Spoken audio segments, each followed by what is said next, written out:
आप देख रहे हैं इंडिया 29 स्टेट्स न्यूज। बढ़ते हैं न्यूज की तरफ। Our party, All India Majlis Ittehadul Muslimin, has been demanding that the Telangana state should be given a fair deal by the union government.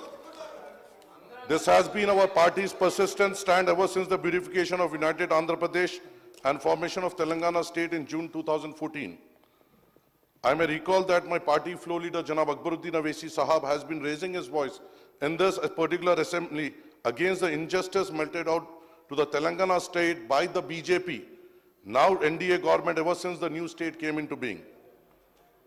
Participating in the discussion on the Governor's Address, State Budget Appropriation Bill and short discussion on various subjects, Janab Akbaruddin Awaisi Sahab has been demanding the union government to do justice to the state and implement all the assurances contained in the AP Reorganization Act. However, ever since it came to power in 2014, coinciding with the formation of the Telangana state, the BJP regime at the center has been adopting discriminatory attitude towards Telangana and seeking to favor the successor Andhra Pradesh state at the expense of Telangana. Our party has been highlighting how the union government has been denying its rightful share to Telangana in devolution of central taxes as well as in the central grants in aid for the central schemes and centrally sponsored schemes. Also, the union government has been consistently refusing to fulfill the assurances given in the AP Reorganization Act.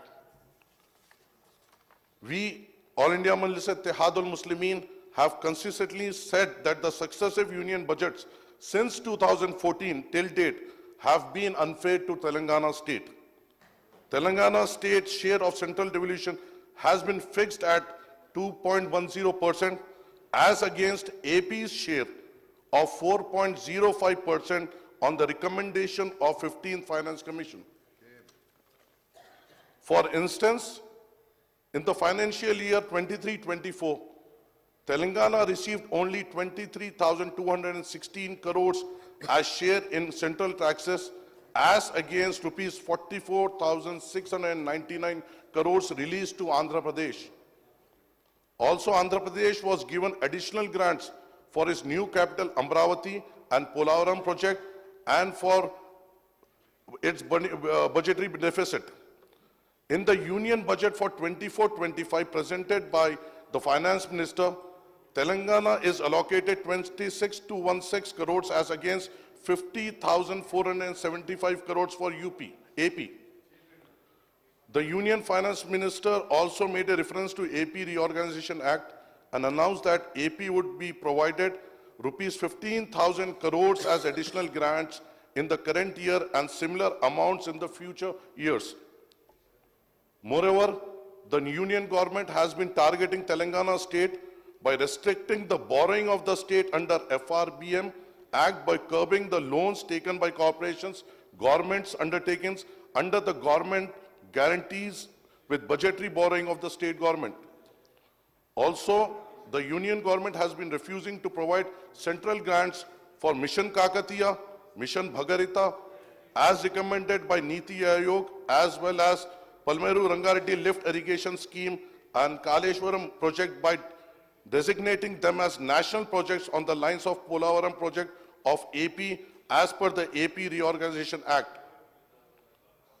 The union government has not fulfilled many of the provisions made in the AP Reorganization Act, including distribution of revenues and appropriation of assets and liabilities of the state government and the state public undertakings. The AP Reorganization Act made several provisions for setting up educational and infrastructure facilities in Telangana also. These provisions relate to the establishment of tribal university, setting up integrated steel plant at Bayaram, and integral coach factory at Khazipet, apart from improvement of road connectivity under NHAI and rail connectivity in the state. The union government has also refused to release the central grants for the development of backward districts in Telangana. Even after 10 years, the union government has failed to fulfill these assurances to the Telangana under the AP Reorganization Act.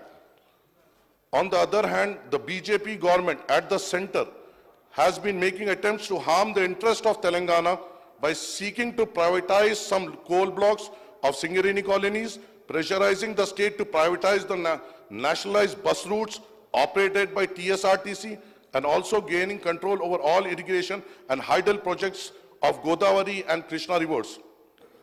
Telangana state has suffered a lot on account of the union government apathy in resolving the issues relating to sharing of Krishna waters between Telangana and AP under the Krishna River Water Dispute Tribunal Act. This has adversely affected the Palameru, Rangareddy and Dindi irrigation projects in the state. After the change of government in the state in December 2023, Revant Reddy Sahab has met on Prime Minister Narendra Modi, Union Home Minister Amit Shah and other union ministers to seek clearance for various state projects and schemes, as well as for their additional assistance to state, but in no vain. I would like to demand once again that the Congress government in the state should implement all the 6 guarantees and the other promises made by the Congress manifesto by finding the resource of the same. इसका बहुत इंतजार है साहब, खास तौर से आप हमारे भी इलाके में आए थे, वहां पे भी इनका वादा हुआ था और वहां की भी आवाम इसके लिए इंतजार में है. Our party is opposed to privatization of power sectors, namely the Genco, Transco and 2 Discom in the name of entrusting the power bill collection to Adani Powers in old city of Hyderabad and so-called pilot project. We extend